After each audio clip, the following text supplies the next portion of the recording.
Today's session is being brought to us by Dr. Larkin from the University of Texas MD Anderson Cancer Center. The presentation is titled Family and Peer-Based Approaches to Promote Primary Cancer Prevention in Underserved Communities. Dr. Larkin is an associate professor in the Department of Health Disparities Research at the University of Texas MD Anderson Cancer Center. She received her PhD in Health Services from the University of Washington and her Master's in Public Health in Social and Behavioral Sciences, also from the University of Washington. A theme throughout Dr. Strong's work is the recognition that health and health behaviors are embedded within social, physical, economic, and cultural contexts. Dr. Strong is interested in developing and evaluating innovative approaches to promote healthy lifestyles with a particular emphasis on physical activity and healthy eating. She works in minority and underserved communities and uses a community-engaged research approach to guide her work. She has been the PI of 2 R01s to evaluate the effectiveness of dyadic interventions for promoting healthy lifestyle behavior change, including Latino families and inactive, racially, ethnically diverse women. In addition, she directs the Community Scientist Program, an interinstitutional resource that connects researchers with diverse community stakeholders to facilitate community input into the research process. With that, I will turn it over to our presenter, Dr. Larkin Strong. Hi, everyone. Thank you so much. Let me share my screen. Okay. I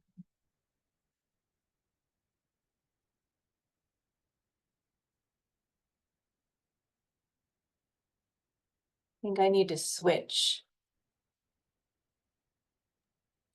Is that better? Good. Yep, it looks good.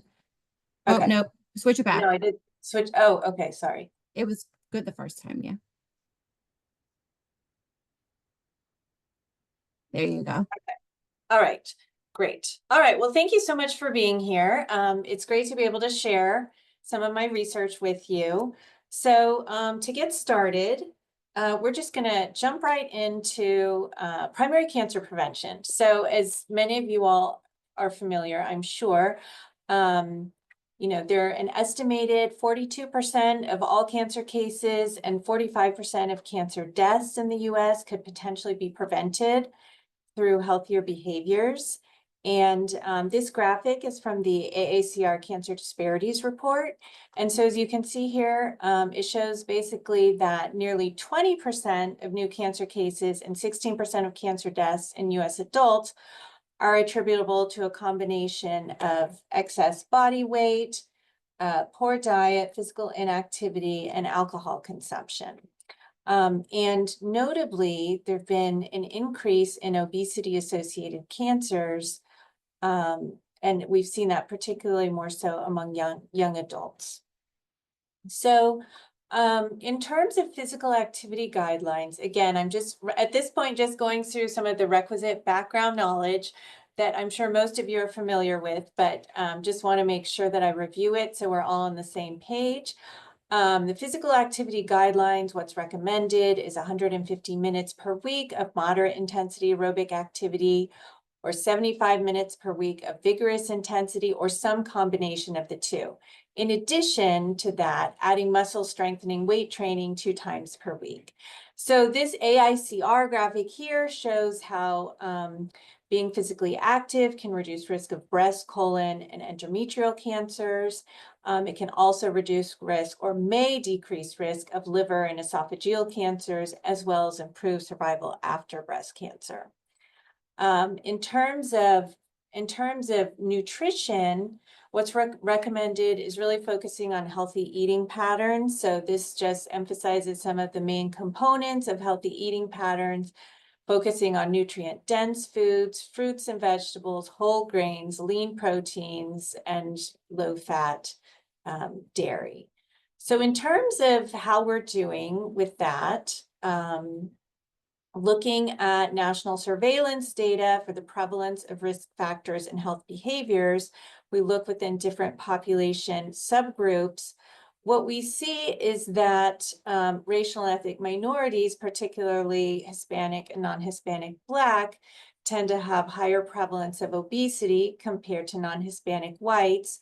Also, lower prevalence of meeting physical activity recommendations. And if we look at fruit and vegetable intake, you can see that Hispanics have a bit higher prevalence of meeting those guidelines. But really the key takeaway in looking at this is that everyone is doing relatively poorly. And so, we need to improve diet across the board. So moving on, clearly what I've just gone through, there are multiple reasons and factors that come into play when we think about determinants of health behaviors. That's obviously well beyond the scope of my presentation.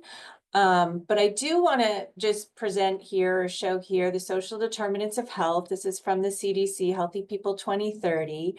And in line with my talk, emphasize or just highlight how the social and community context is included here as a social determinant of health.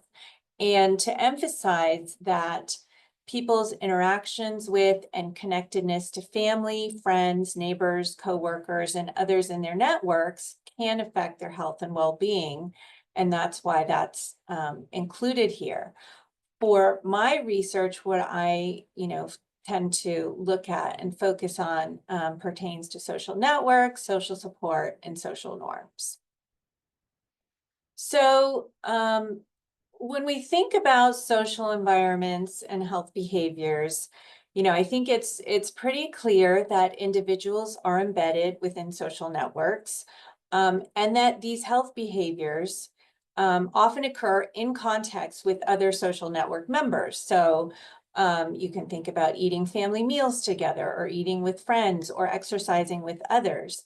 These are examples of behaviors taking place within these contexts. And so these create opportunities for behavioral influence. And of course, that can manifest as both positive and negative influences.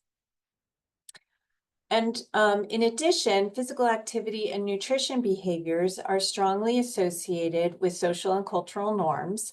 So we can think about gender role expectations and how that might influence people's behaviors either within the home or what they do outside the home in their leisure time, as well as cultural appropriateness. So those are some things to think about as I go through my talk today. So I wanted to share some evidence from the literature highlighting the importance of social context to health behaviors. So this is a cross-sectional study, and it is focused on spouses here. A lot of the research that has been done looking at people within, looking at people's social networks and health behaviors has been done within couples and spouses. And so that's, the evidence that we have primarily. So this is a cross-sectional study of spouses who participated in a nationwide employer-sponsored health assessment. And what this shows is basically, studies of married partners have observed similarities across a variety of positive and negative health behaviors. And so we see here this dark line for the healthy diet score. This is showing that the members of the couple, they were concordant, but in a non-ideal category, so not meeting the recommendations. And so the concordance for healthy diet score was 95%. And then we see for physical activity score, it was around, 53%. So also body mass index was close to 50%. Now, the good thing is we see, for smoking status, we see, more concordance in the ideal category. So this is just, some evidence, cross-sectional, showing the similarities across behaviors. Now, moving on to look at evidence from longitudinal studies among married or cohabitating partners, studies have found that change in one partner's health behavior has been linked to change in the behavior of the other partner. So this is an interesting study where they show here that having an unhealthy partner, I don't know if I should say unhealthy, but if we say, for example, looking among inactive men and women, those whose partner was originally inactive but became active, so in these lighter gray colors, had a greater likelihood of becoming active themselves over the course of the study. And you see this as well related to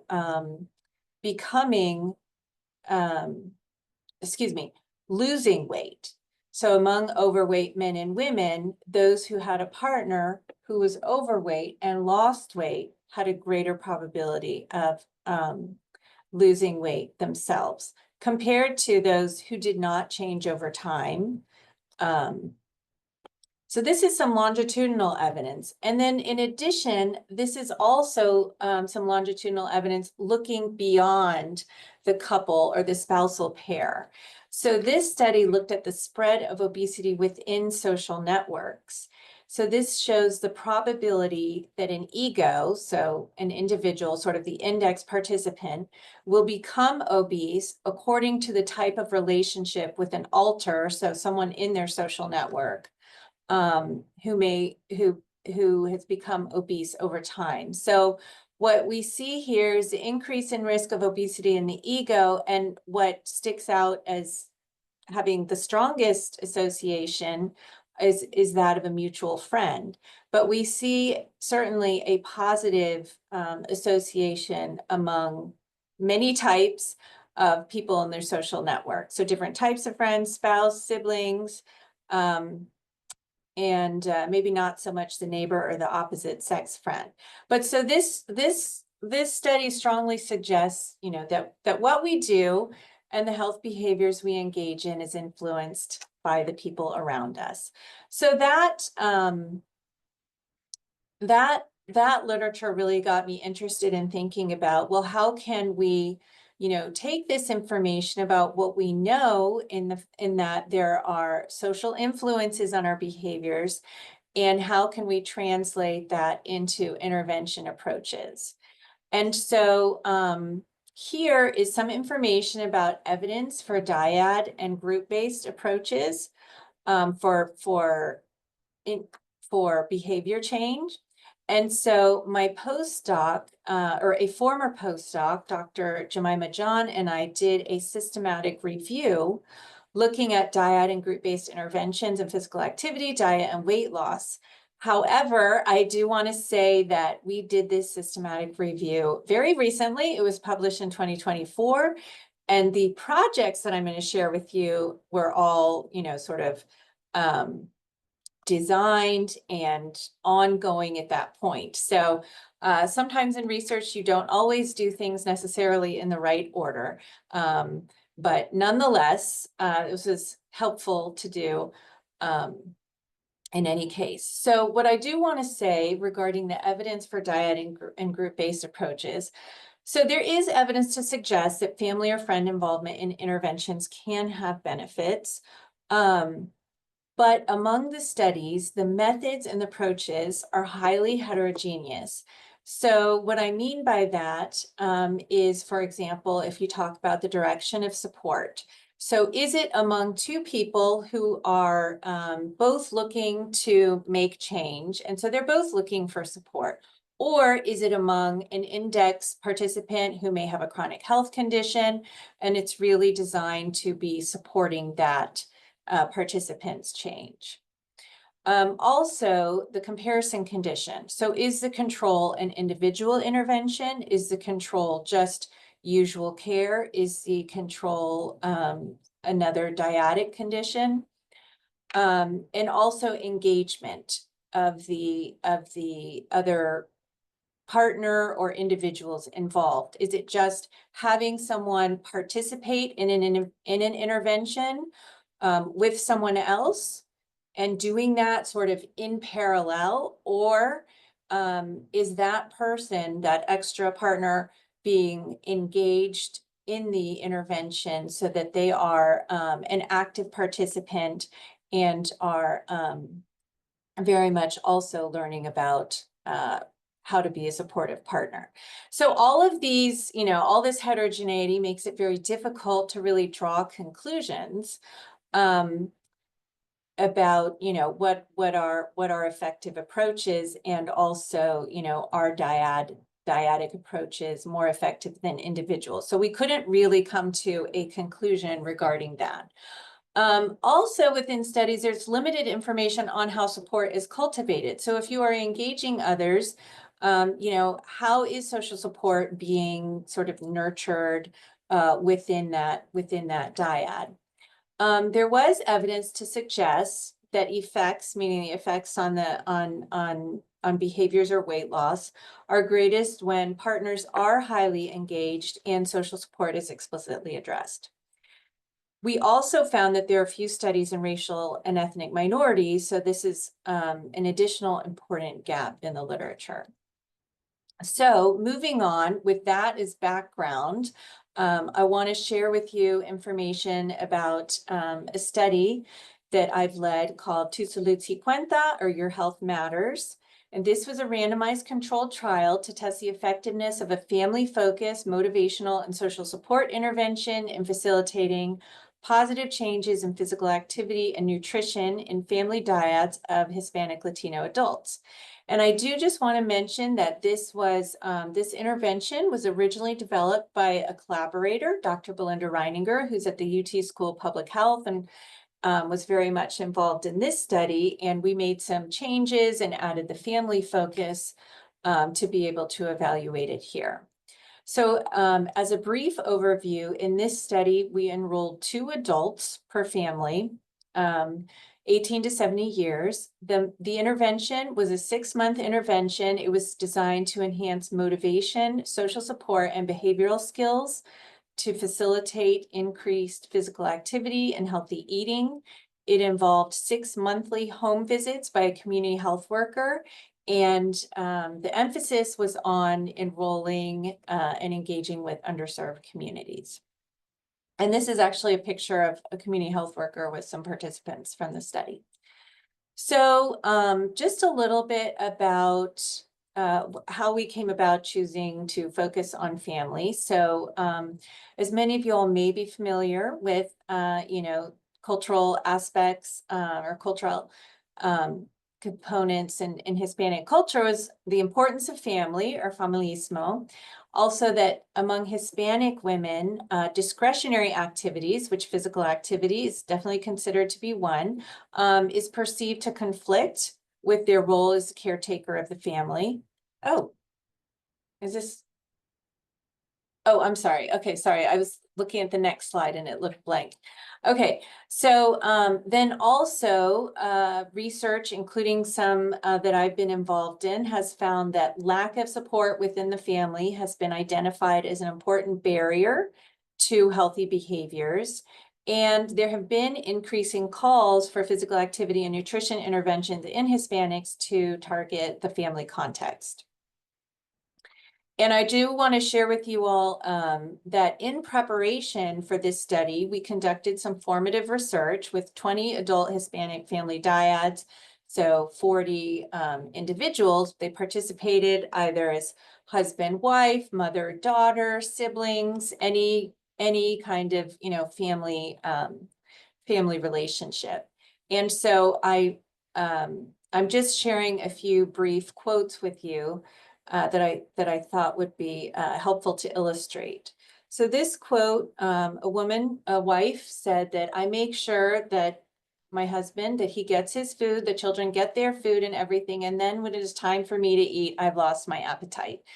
So this sort of emphasizes the gender roles, that it's her responsibility to prepare everyone else's food, and highlights that when you're making different types of food for different people, then, when it comes to you, there's not as much energy left to focus on what your individual needs may be. Next, food-related decision-making. This was from a mother who said, since it's mostly her husband that pays for all the groceries, I think he would have a problem with paying for something that he doesn't know that he likes. So this was within the context of discussing, trying new things, buying healthy food, and sort of highlights the food-related decision-making that goes on within the household and how that is important to take into consideration in thinking about trying to change health behaviors, because individuals may not have control over what gets purchased at the grocery store. Next is focus on social norms. So I don't want to walk around the neighborhood. I feel like I'm going to be a weirdo walking around the neighborhood. I think it's more of an inside self-conscious thing. I feel like I'm just going to look like a weirdo just randomly walking. So this sort of shows that walking in the neighborhood is not something that people are accustomed necessarily to doing or to seeing other people do. And so asking people to do that when it's not part of their norms, this can be a barrier. And then with the household context, this woman said, we could spend the whole day watching TV. If I didn't have to get up and cook or do something, we would just watch. If the rest of us are sitting there watching TV, you don't feel like getting up if you don't have somebody telling you, come on, let's go take a walk around the park or whatever. You're less likely to do it. So again, emphasizing that, the behaviors of the people around you in the home, in that shared environment, if they are all watching TV, it's much harder to break away and do that on your own.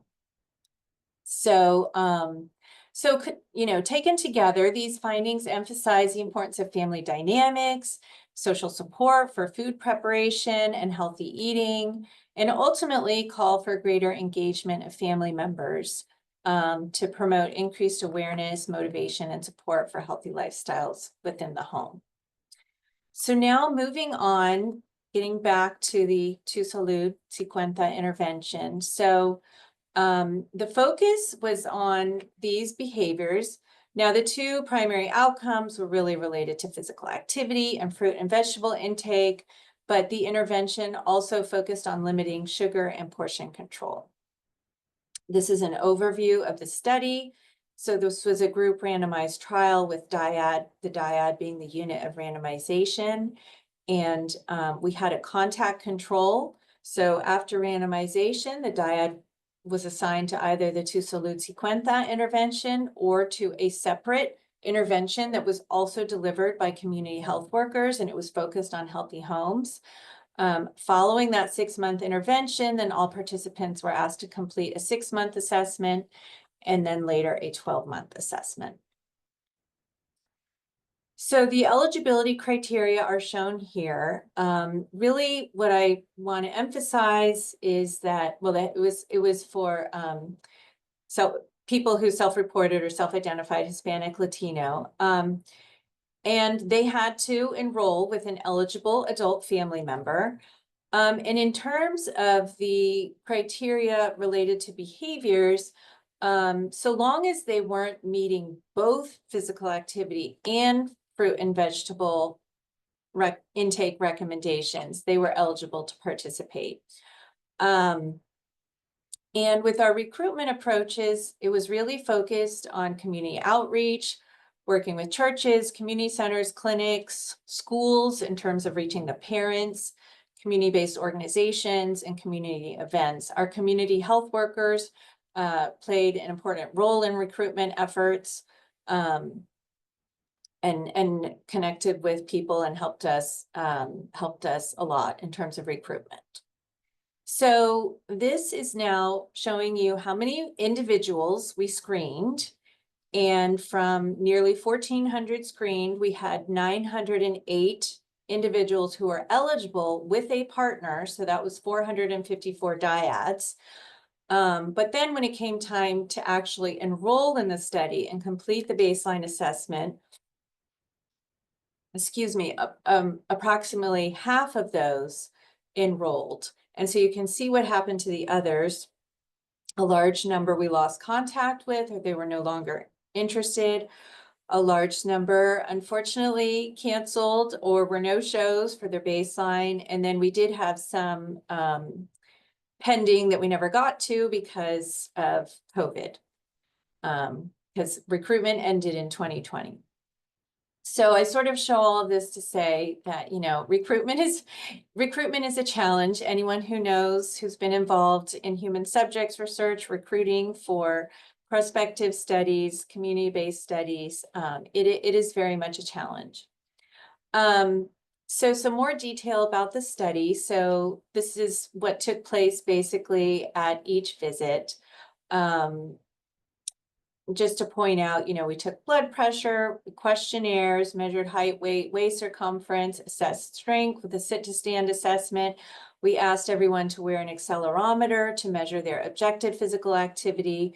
They completed 2 ASA 24s. That was for 24-hour dietary recalls. And so they repeated those at each visit.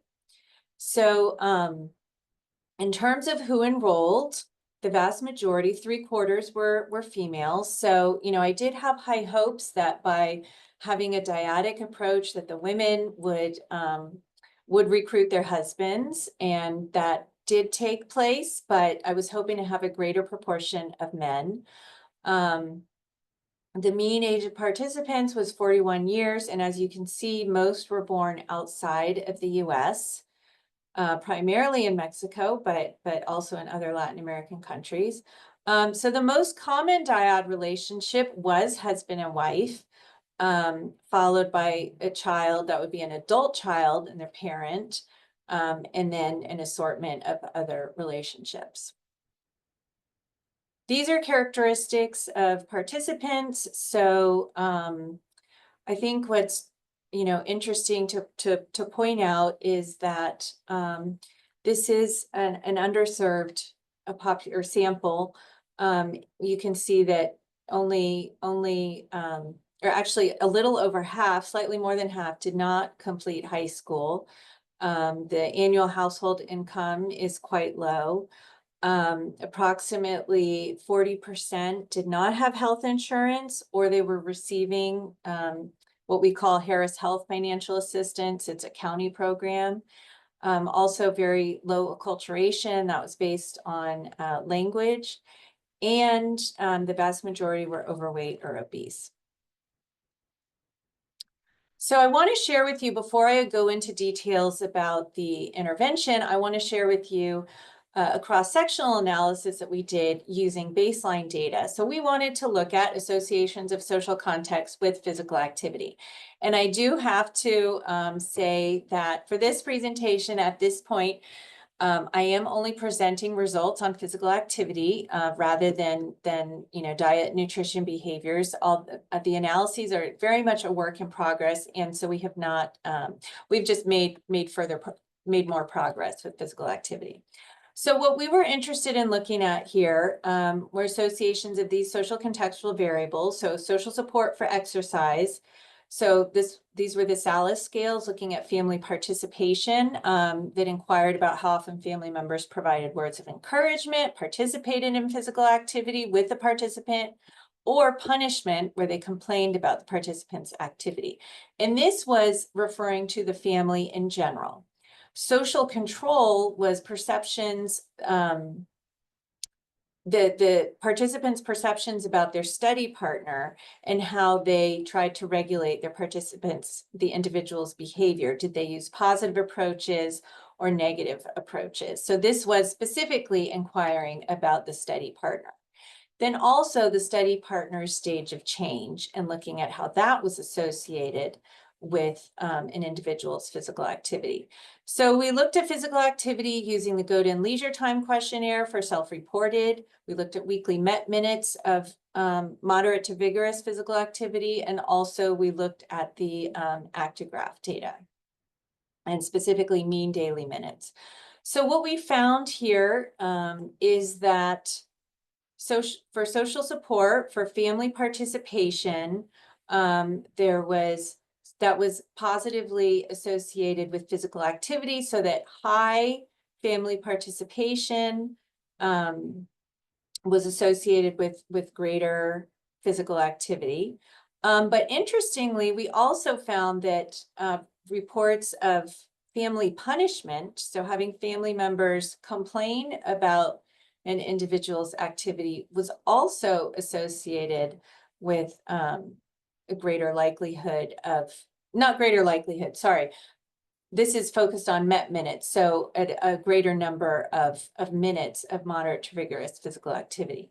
We did not see any associations with social control, but we did see that having a study partner who was already meeting recommendations in the action or maintenance phase was associated with engaging in more minutes of physical activity. Of course, that is just self-report. We did not see any significant associations with the actigraph data. Now you can see the actigraph data has a smaller sample size just due to not having sufficient valid data and wear time at baseline. But so it's interesting to think about these differences in results. The Godin focuses on leisure time physical activity, so that may be where the social support and the partner stage of change may have more of an influence relative to cumulative activity, which is measured by the actigraph.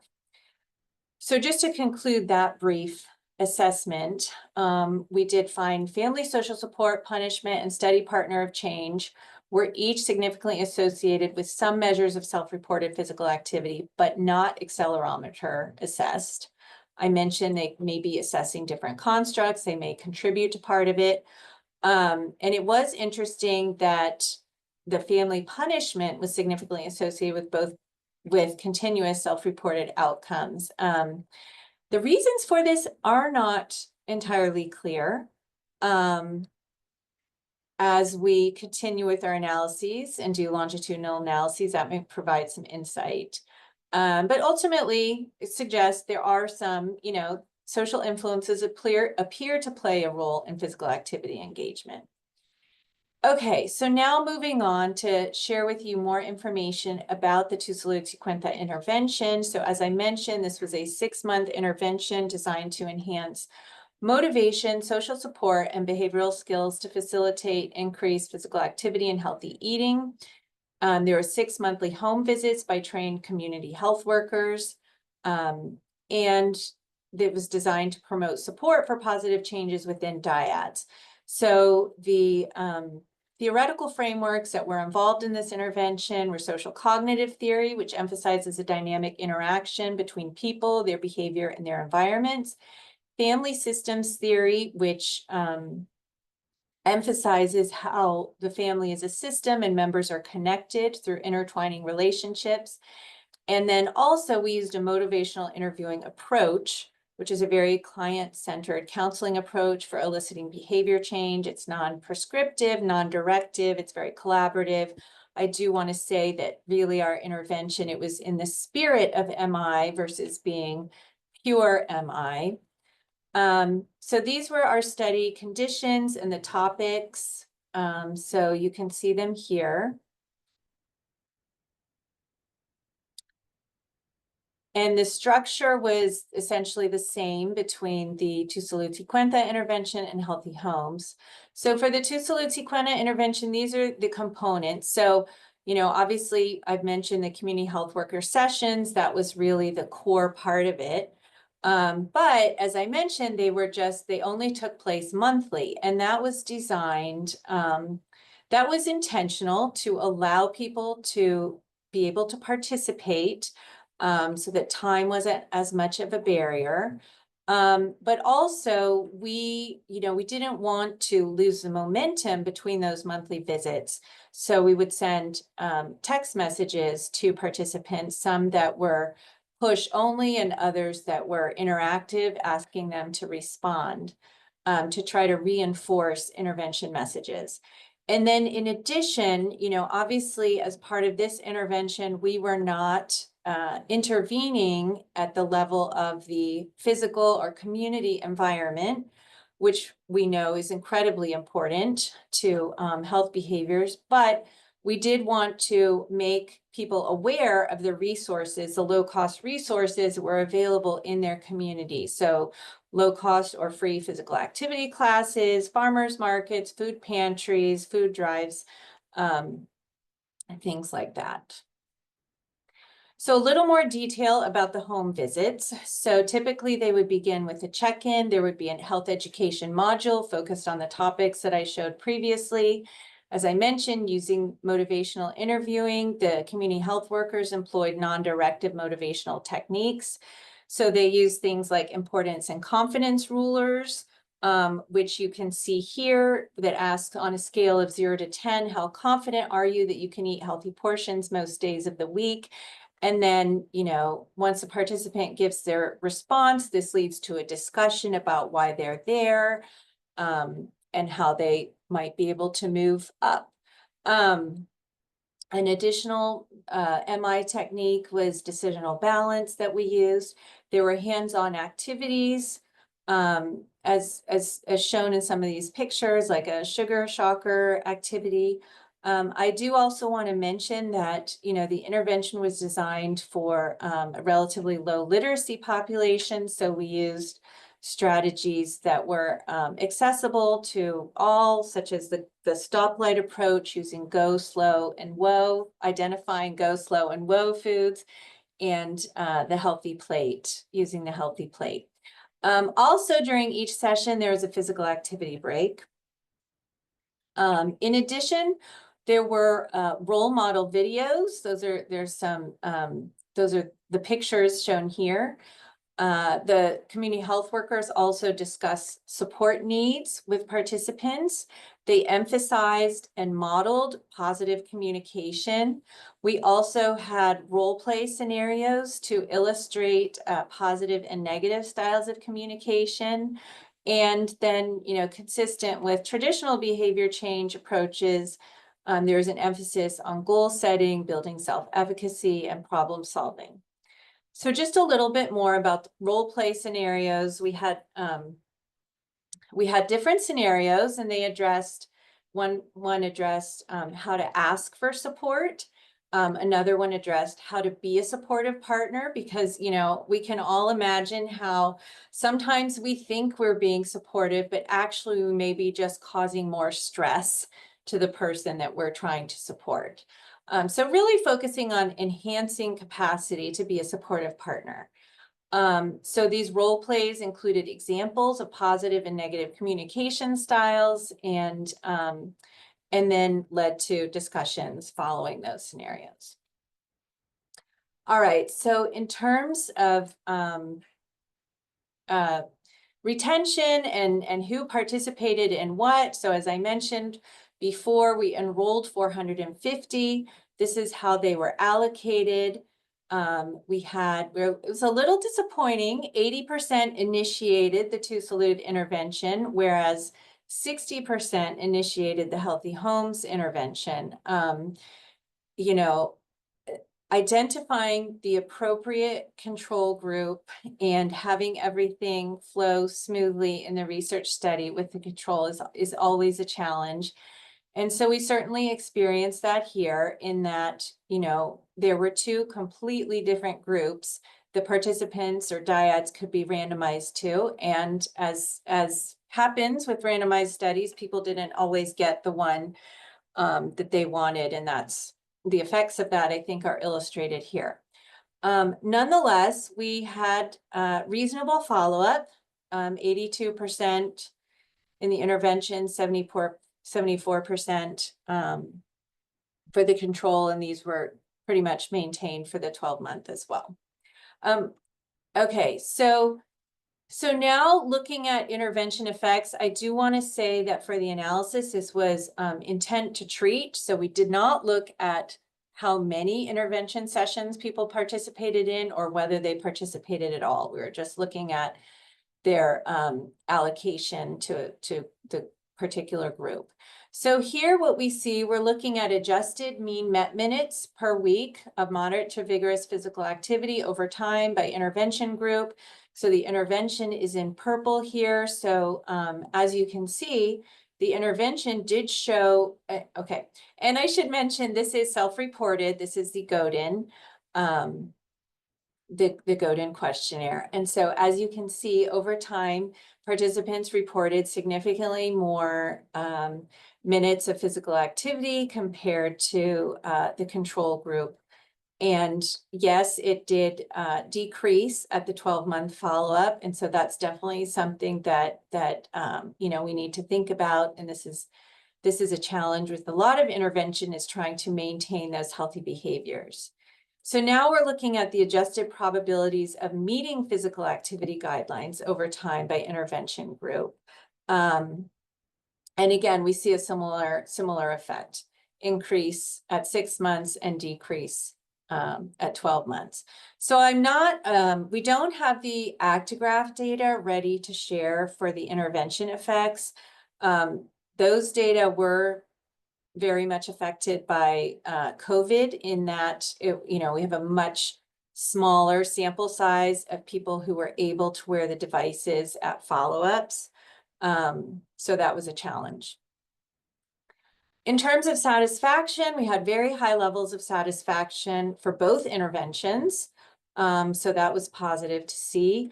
And one thing I just want to point out is it was helpful to participate in this program with my study partner, that 96 and 97% agreed or strongly agreed with that. So summary and next steps. So thus far, there's certainly more work to be done, but thus far, a family-focused community health worker intervention can be effective for reducing chronic disease and cancer risk through physical activity engagement. This is a type of program that can be disseminable through community health workers. There's a lot more that we need to do, particularly in terms of looking at the role of the social support aspects of the intervention, and to examine whether they were potential mediators of intervention effects. And then just generally, further research is needed to identify strategies to support sustained change over time, and whether a dyadic intervention leads to stronger effects than an individual intervention. So you all likely noticed that we were comparing two dyadic interventions. So this did not help us to answer the question of, is a dyadic intervention more effective than an individual intervention? So what I want to talk about now is another study, and this is just going to be very brief, but I want to introduce Women on the Move. This is an ongoing study. This study is designed to test the effectiveness of a 6-month dyadic behavioral intervention compared to an individual behavioral intervention to increase moderate to vigorous physical activity in 500 inactive, predominantly Hispanic and Black women. So, this, the focus on women and specifically physical activity, this came about in part because of the strong literature base, or the strong body of work in the literature showing that women, especially racially, ethnically diverse women, seek support for physical activity. They desire encouragement and support from important people in their lives. They seek to exercise with others. Tangible support in the form of direct help or assistance can facilitate engagement in physical activity, and seeing others in their communities and their social networks be active is important to feeling comfortable and confident about exercising. So this is a study designed for this particular study. What's different here is that, well, first I should say what's similar is that they do still enroll as a dyad. But then what's different is when they get randomized, they're first randomized to either the dyadic intervention or the individual condition. For dyads that are randomized to the individual condition, what happens next is that one member of that dyad is randomized to the individual intervention and the other is randomized to the individual control. Then similarly, there's a 6-month assessment and a 12-month assessment. So the intervention is also 6 months. It's designed to enhance motivation, social support, and behavioral skills to facilitate increased physical activity in inactive women. And the main component of the intervention is 12 video sessions with a trained health coach. And this intervention draws again from social cognitive theory as before, but this time I also brought in self-determination theory, which really emphasizes the role of autonomous motivation for effective behavior change. And what that's referring to is that studies have shown that when people feel that they have more autonomy over what they do and what they, on their behaviors, that they're not feeling pressured to, exercise more for someone else. When they have more control, that's more likely to lead to positive and sustained behavior change. Interdependence theory, which really emphasizes, partners' interactions, and then again, motivational interviewing. So for this intervention, women received a Fitbit and also health education newsletters. So this is the individual health education control. And that is the extent that they received. And then the individual health coaching intervention, in addition to the Fitbit and the health education newsletters, they received the health coaching, which included 12 health coaching sessions over Zoom. And you can see they start off more intensively and then become further spread apart with time. I'm not going to go into the detail about motivational interviewing because I did that. And for the behavioral skills, we wanted to promote self-monitoring using the Fitbit, setting incremental and achievable goals, and also problem solving to overcome barriers. The dyadic coaching structured basically the same way, but the partners participate in the health coaching sessions together. And so the supportive components were a bit more formalized, or are a bit more formalized in this intervention. But it does build a lot on what I shared with you about the Tu Salud Si Cuenta intervention as well. And so it includes identifying women's support needs, practicing autonomy supportive behaviors, and then also developing a mutual support plan. So each participant will identify the ways that they want their partner to be supportive. This could include direct, tangible support as well as autonomy support. And that is something that they could revisit throughout the duration of the intervention. And then also to engage in a weekly partner activity. This does not mean they need to physically be together, but they're touching base about something related to doing physical activity together. Initially, it started out as a challenge on Fitbit, but as many of you all may know, those no longer exist following the Google kind of takeover. Okay, so I'm going to wrap this up because I know we're almost out of time. But so that study is ongoing. We're aiming to recruit 500. We have recruited almost 400 women, so we are definitely getting there. But just in terms of some concluding thoughts based on what I've shared, I think I've presented evidence that individuals' behaviors are influenced by the actions and beliefs of others around them. And so social environments can be an important lever for behavior change. And we have seen researchers have increasingly advocated for behavior change interventions to target social influences. So I think this is a ripe area for research. There's still a lot to learn. However, the effectiveness of dyadic interventions relative to individual interventions remains poorly understood. That's something that we're hoping to really gain insight with the Women on the Move study. And that definitely more research is needed to identify how best to translate the benefits of social support into effective intervention approaches. It's very tricky, with both of the studies that I've described, that when we do see intervention effects, trying to determine, okay, to what extent is that related to the social support components that we've tried to incorporate. So that's something we can try to look into in the analysis, but it's hard to isolate that within the study design. So I will conclude there. I just want to thank collaborators and team members and community partners. And then I just included this picture here. These are community health workers who are involved with the Two Salute study that I shared. So I will end there and open it up to questions. Thank you so much, Dr. Strong. That's so interesting. And you're really making a difference in the lives of the people who you're working with. We are opening it up for questions now. Does anyone have any questions? Feel free to unmute, raise your hands, or you can type the question in the chat and I will monitor the chat for Dr. Strong.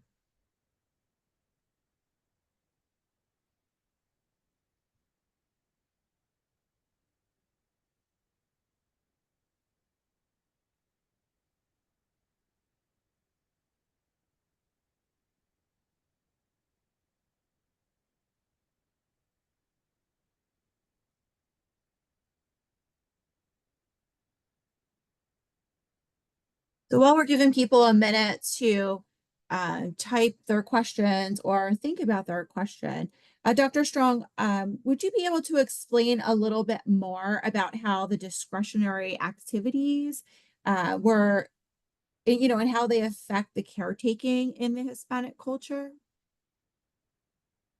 Oh, okay. So going back to the beginning. So the idea that that physical activity is a discretionary behavior. It's not something that we need to do, that perception. And therefore, by engaging, by taking time to, engage in physical activity, that takes time away from other activities that may be needed for the family or the household. So that's what I meant where I mentioned that the perception that discretionary activities could be perceived as conflicting with women's role as caretaker of the family, and they could be criticized for that. And that has been, shown in the literature largely, in qualitative findings to be a barrier that women report. Rather than viewing it as something that, helps them to be in better health and better able to then care for other members of the family. Sure, yeah, better physical and mental health. Right. So another question that came up is, what community outreach strategies were beneficial for the recruitment for your studies? Okay, I'm sorry. Say that again. What community outreach strategies were Okay. beneficial? I included some slides at the end related. Oops. Did I just stop sharing? Where No. did my slides go? Oh, okay. Yeah, I took it out of, here we go. I happen to include these slides because I often include it when I talk about the Two Salud Cincuenta study, but particularly when you're thinking about, recruiting from lower income and underserved communities, you have to, it sounds like common sense, and it is, but, it's oftentimes researchers don't always think about these things, and you really have to consider what the barriers are to participation and retention in your studies and design your study to try to minimize those.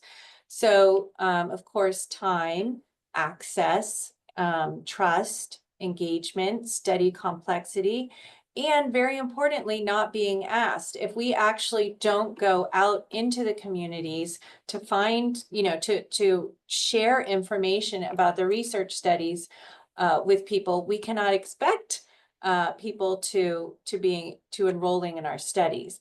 So, some of the ways that we address these barriers within the Two Salud Cincuenta study are included here. So in terms of time, as I mentioned, the intervention was designed to make it more accessible for people in terms of time. It's a lower intensity intervention. The intervention visits were 1 time per month.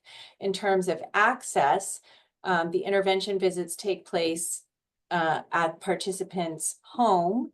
And then for the study visits, we did have to do those in person, but we went out and met with participants at community centers, churches, places that were in the community and close to where people lived. So we were not asking them to come to MD Anderson, to come to the largest medical center and meet with us there. So we were trying to mitigate barriers that way. With Trust, using community health workers, they were all first-generation immigrants themselves.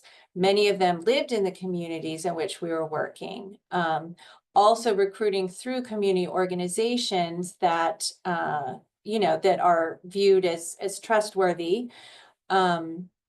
Also, engagement for this particular study, everyone received an intervention.